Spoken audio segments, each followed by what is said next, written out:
Uma árvore de Natal. E aí, e a proposta de valor de vocês? O qual é? Como é que vocês resumem essa proposta de valor? O nome do nosso, digamos, da empresa, do projeto é o Movimento Mestras dos Ágonos dos Saberes. Mas e Gatu. Mas e Gatu. E aí vem o quê? Né? Qual que é a nossa proposta? É o cultivo de plantas, preparo, experiência, cultivo repetiu aqui, oficinas, divulgações sobre punks locais. O MAS, ele traz produtos orgânicos através de feirinhas, buffet, oficinas de cultivo, experiências e podcast também, além de trazer a medicina ancestral e consultorias. Para quem?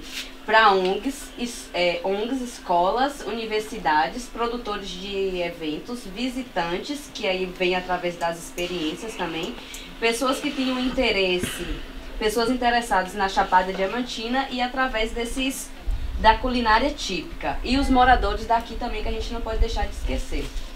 De lembrar. Quais que são os nossos canais, né? Os nossos canais são as oficinas com as mulheres, a horta comunitária, o fornecimento de refeições boca a boca, feiras livres, os mimos, que é as gratuidades, que a gente vê que quando tem uma pessoa doente aqui, sempre tem, vem aqui na horta, dá uma erva para poder fazer um chá, tem esse cuidado, né? Então a gente pega esse mimo como uma gratuidade e um acolhimento com as demais pessoas. E o stream e feiras livres. O 4, aqui, o relacionamento com os clientes. A gente repete o mimo, as redes sociais, refeições, oficinas e feiras. As nossas atividades-chave são a gravação do podcast, a divulgação do movimento, a produção das refeições, o cultivo da horta, a produção de oficinas e produção também de consultorias. Os nossos recursos-chave são hortas, espaços, alimentos, equipamentos, tanto de imagem quanto computador e celular, editais, cozinhas e os trabalhadores. Os nossos parceiros-chave são as escolas, ONGs, universidades, governos, produtores locais, comerciantes e apoiadores. O 8. O nosso fluxo de receita. Para o nosso fluxo de receita, a gente traz vaquinha, rifa, bingo, etc. Recursos governamentais, recursos de empresas, leis de incentivo, consultoria, vendas de produtos e refeições, oficinas, as visualizações do podcast e das ações.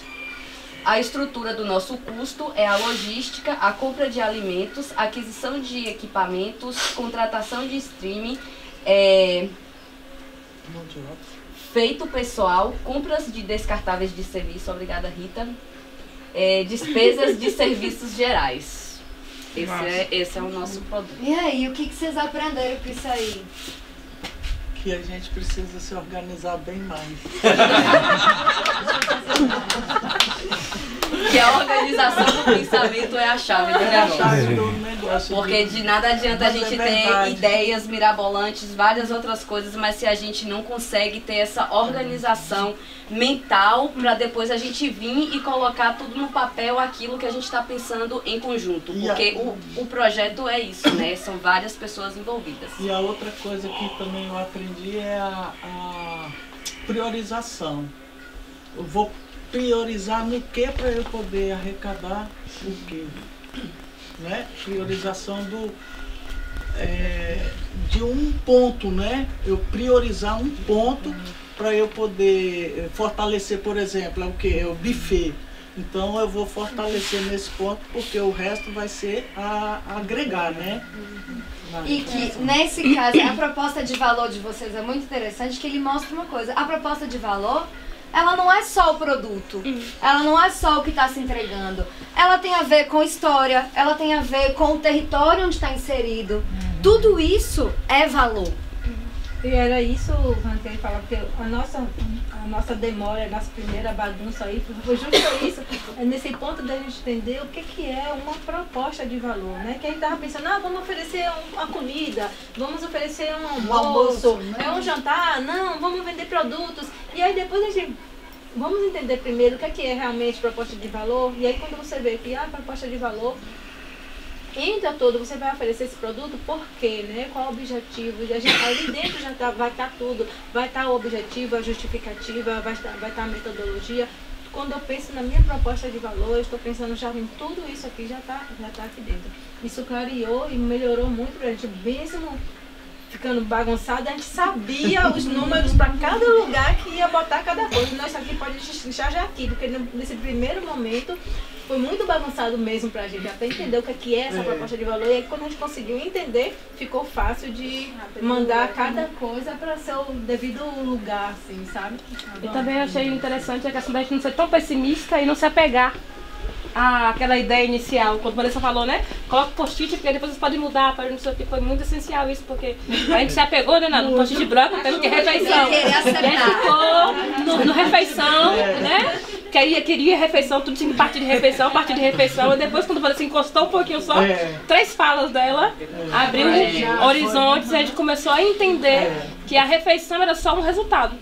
E não era, de fato, o essencial do que a gente precisava realizar. E também e a gente viu que tinha a questão do reconhecimento, né, das mulheres dos saberes, o pertencimento dessa comunidade, como transmitir para quem nunca viu, não sabe de fato o que é isso aqui. Então, que é a venda, né? Vamos vender para quem? Vamos alcançar quem? Como é que a gente vai falar para as pessoas sobre o quão valioso é esse movimento das mulheres dos saberes? Por isso que a gente se apegou tanto ao nome, né? Precisa ter um nome, precisa ter identidade, precisa ter isso aqui, né? Foi muito bom. E a equipe, eu acho que a diversidade de pessoas pensando, atuando em diversos setores, soma muito, né? Então, às vezes a gente fala, um fala mais, outro fala menos, um cede, outro vai, complementa, então, muito bom. A questão é que a gente discute para a gente compreender, né? Tentar entender, como ela disse e a Aninha disse, até a gente compreender o que era verdadeiramente a proposta de valor, o que é que a gente estava buscando. E aí, de uma coisa restrita, que foi a refeição, que a gente pensou no primeiro momento, abriu para todo esse leque, né?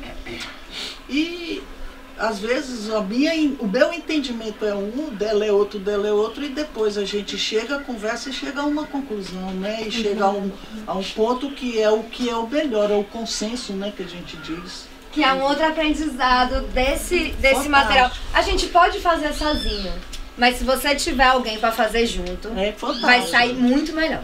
Isso eu tenho certeza. E a ajuda profissional é indispensável. E aí, povo da ateliê? Vocês não estão falando nada. Como é que foi? Vamos guardar nossa obra.